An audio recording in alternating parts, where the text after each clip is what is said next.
بسم اللہ الرحمن الرحیم السلام علیکم ورحمۃ اللہ۔ Army chief general Asim Munir کے آرمی چیف بننے کے بعد عمران خان کی جانب سے کوئی ایک مرتبہ نہیں کئی مرتبہ یہ آفر کی گئی، اس حوالے سے بتایا گیا، اس حوالے سے کہا گیا، اور عمران خان نے بار بار مذاکرات کی بات کی، بار بار ملاقات کی بات کی، اور یہ کہا کہ عمران خان آرمی چیف کے ساتھ بات چیت کرنے کو تیار ہے، اسٹیبلشمنٹ کے ساتھ بیٹھنے کو تیار ہے، ان کے ساتھ معاملات طے کرنے کو تیار ہے، نیگوشیٹ کرنے کو تیار ہے، اور پاکستان کی خاطر دیکھیں عمران خان نے یہ دو ٹوک انداز میں کلیئر کر دیا تھا کہ پاکستان کی خاطر، عوام کی خاطر، اس ملک کی خاطر، معیشت کی خاطر اور اس ملک کی ترقی اور خوشحالی کی خاطر میں کسی کے ساتھ بھی بیٹھنے کو تیار ہوں۔ یہ عمران خان نے پاکستان کے اسٹیبلشمنٹ یعنی کہ جنرل عاصم منیر کو دو ٹوک انداز میں یہ پیغام پہنچایا تھا، اور اس حوالے سے ایوان صدر میں بیٹھے ہوئے عمران خان کے کھلاڑی صدر عارف علوی کے ذریعے سے جنرل عاصم منیر کو یہ میسج کنوے کیا گیا تھا، لیکن وہ ملاقات نہیں ہو سکی۔ اب جہاں پر نواز شریف کی واپسی ہوئی ہے، نواز شریف کی واپسی کے بعد جو نواز شریف کو ریلیف مل رہا ہے، جس طرح سے جلسے جلوس کرنے کی اجازت ہے، عدالتوں سے ریلیف مل رہا ہے، ضمانتوں پر ضمانتیں ہو رہی ہیں، اور اب آگے ضمانتیں مسترد ہونے کا وقت آ گیا ہے۔ نواز شریف کی ضمانتیں مسترد ہونی ہے اور عمران خان کی ضمانتیں ہونی ہے اور عمران خان کی رہائی ہونی ہے۔ اب آپ نے اس پورے معاملے کو سمجھنا ہے۔ دیکھیں پاکستان کے اندر جو آج حالات بن چکے ہیں، یہاں پر اب ٹی وی چینلز کے اوپر یا میڈیا کے اوپر دو تین جو ٹاپ کی خبریں ہوتی ہیں، اس میں ایک تو نواز شریف سے متعلق ہوتی ہے، دوسری پھر غزہ سے متعلق یعنی کہ فلسطین اور اسرائیل کے درمیان جنگ کی صورتحال کو بتایا جاتا ہے، اور تیسرے نمبر پر عمران خان کی جو خبر ہے وہ چلائی جاتی ہے۔ تو یہ اب پریورٹی بنا دی گئی ہے، اور عمران خان کا نام بھی نہیں لیا جاتا، اس میں عمران خان کی تصویر یا شکل بھی نہیں دکھائی جاتی، اور عمران خان کے بجائے چیئرمین پی ٹی آئی کہا جاتا ہے یا سابق وزیر اعظم کہا جاتا ہے۔ یہ اب حالات بن چکے ہیں جو کہ اب یہ صاف ثابت کرتے ہیں کہ جو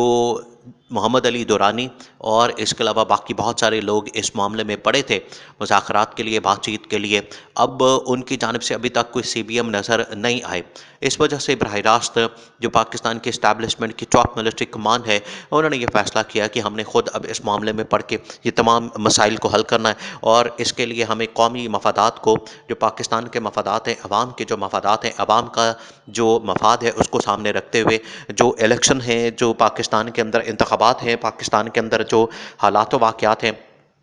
اس کی بہتری کی طرف ہم نے ملک کو لے کر جانا ہے۔ اگر ہم اسی طرح سے ملک کو چلاتے رہے، معاملات کو چلاتے رہے، تو پاکستان مزید گہرائی میں جو کہ کھائی میں جا سکتا ہے، مسائل کی گہرائی میں جا سکتا ہے، بحرانوں کی گہرائی میں جا سکتا ہے۔ ہم نے اس کو نکالنا ہے۔ دیکھیں یہ وہ فرق ہے عمران خان اور نواز شریف کے درمیان۔ اب اسی فرق کو انالیسس کیا گیا، اس کو انالائز کیا گیا ہے، اور بہت ہی ٹاپ لیول کے اوپر اس کا احاطہ کیا گیا، اس کا جائزہ لیا گیا، اس کی جانچ پڑتال کی گئی ہے۔ دیکھیے کس طرح سے لیڈرشپ یا ملکوں کے اندر کس طرح سے معاملات لیڈرشپ کے حوالے کیے جاتے ہیں، پارٹی سربراہان کے حوالے کیے جاتے ہیں یا لوگوں کے حوالے کیے جاتے ہیں۔ امریکہ سے لے کر چائنا اور جتنی بڑی عالمی طاقتیں ہیں، ان کو اگر آپ سامنے رکھیں تو وہاں پر دیکھا جاتا ہے کہ ایک شخص کا ویژن کیا، ایک شخص کی سوچ کیا، ایک شخص کا